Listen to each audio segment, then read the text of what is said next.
ये कहानी है एक राजकुमारी की जो सुबह उठते ही जादुई बड़े और इंद्रधनुषी मोतियों से अपना चेहरा धोती थी। इससे उसकी त्वचा हमेशा मुलायम, साफ और चमकदार दिखती। तैयार होकर वो अपने पालतू सोनाखोर को साथ लेकर बाहर निकलती। मौसम बेहद खूबसूरत था, हल्की हवा, खुला आसमान और मन को खुश कर देने वाला दिन। उसे दूर अपना पसंदीदा लड़का दिखा। उसने सोनाखोर को किनारे रखा और मोती इकट्ठा कर रहे 3 लड़कों तक पहुंची और उनसे हंसते हुए मिली। थोड़ी देर बाद उसे अपना महत्वपूर्ण काम याद आया और वो वहां से निकल गई। उसकी शांतिप्रिय जाति मोतियों की ऊर्जा से अपने ग्रह को मजबूत बनाती थी। इसी दौरान रानी महल से बाहर आई और सभी की नजरों के सामने सबसे शक्तिशाली मोती देवरत्न चुना।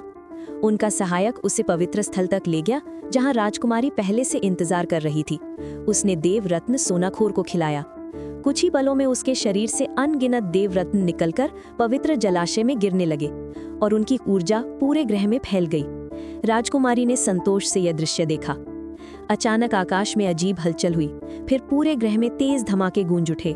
राजा ने ऊपर देखा तो एक विशाल युद्धपोत का टूटा हिस्सा आसमान को चीरता हुआ दूर गिरा।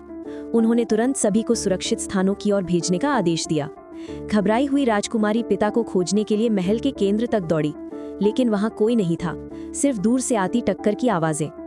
उधर राजा और उनकी जाति एक टूटे जहाज के सुरक्षित हिस्से में घुस चुके थे। दरवाजा बंद होते ही उसका हैंडल टूट गया।